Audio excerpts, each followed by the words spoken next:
2020 Democratic frontrunner Joe Biden under fire for allegations of plagiarism in multiple platforms of his campaign. The Biden camp was forced to update its climate platform amid complaints that it lifted lines from outside sources verbatim.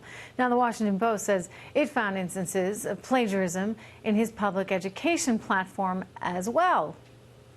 This isn't Biden's first run-in with these kind of accusations. His 1988 presidential campaign was famously hampered with incidents of plagiarism.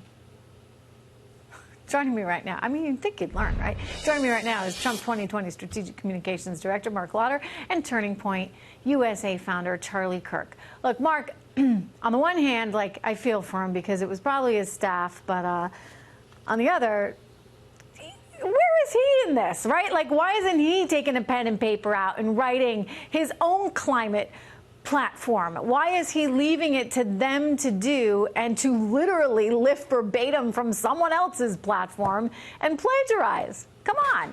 I mean, you would think the third time would be the charm for Joe Biden, but what we've seen is it's the same old Joe. These allegations keep following him and following him. But what's even worse is that, I mean, when you look at what he's actually putting forward, he's putting forward ideas and endorsing the concept of the Green New Deal, which his labor union supporters hate because it eliminates their jobs. And it just shows you that he's been in politics so long and he's just lost his way. He can't really feel out the Democrat Party anymore. He's just trying to figure it out. I don't know really what he's about because, Charlie, on the one hand, I was like, I know Joe Biden, like, he's going to be more accessible, right, to people in Pennsylvania and in Michigan and in places that have really gotten hurt by the offshoring of so many jobs. And then he comes out and says really uninformed things, frankly, because this is not a partisan issue either with China. I mean, they've got their Made in China 2025 campaign. They've put it all right out there for everybody to see.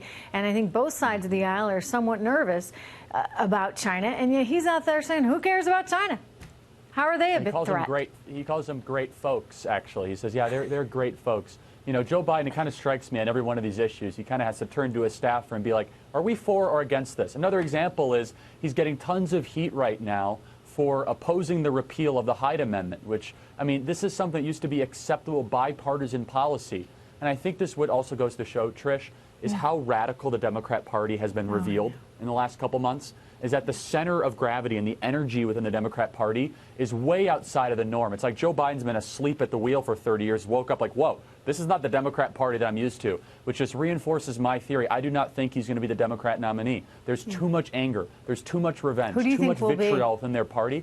I think it'll be someone in the mold. I mean, I like to think the actual political energy right now is around people like Bernie Sanders and AOC, and less like Joe Biden, which are from the old chapter of the Democrat Party, and I think they're going to have a self-inflicted political wound. Really? So I think that's where the energy is. Well, I'll tell you one thing. The good news is he'd never be president. I mean, if he were to get the nomination, and I'd feel pretty bad for the Democrats in our country, frankly, if he does, because, look, we're not socialists. Let's not forget our history, right, Mark? I mean, this is a great capitalist nation that is free, that has become the envy of the world, in part because of our capitalist principles. Let me turn to something else. I do want to get to Mark for a second, because you get Biden's $5 trillion climate plan that's been unveiled, you know, the one he plagiarized.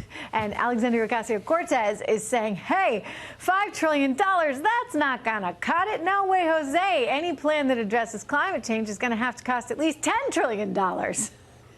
And she called it, that's a fact. I mean, you know, it's just a trillion here, a trillion there of taxpayer money. Your thoughts?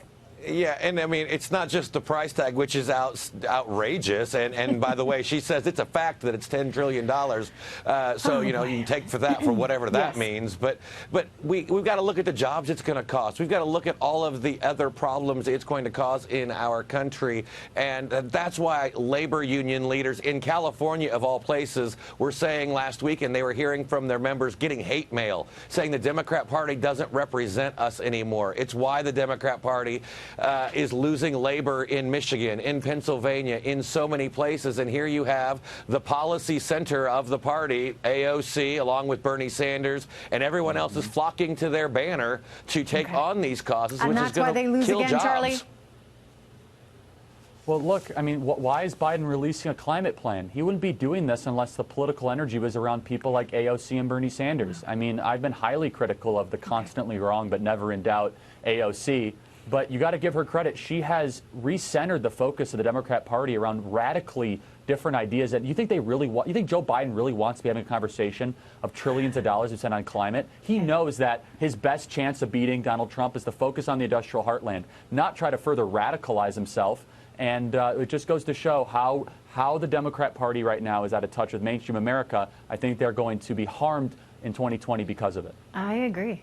Mark and Charlie, thank you so much.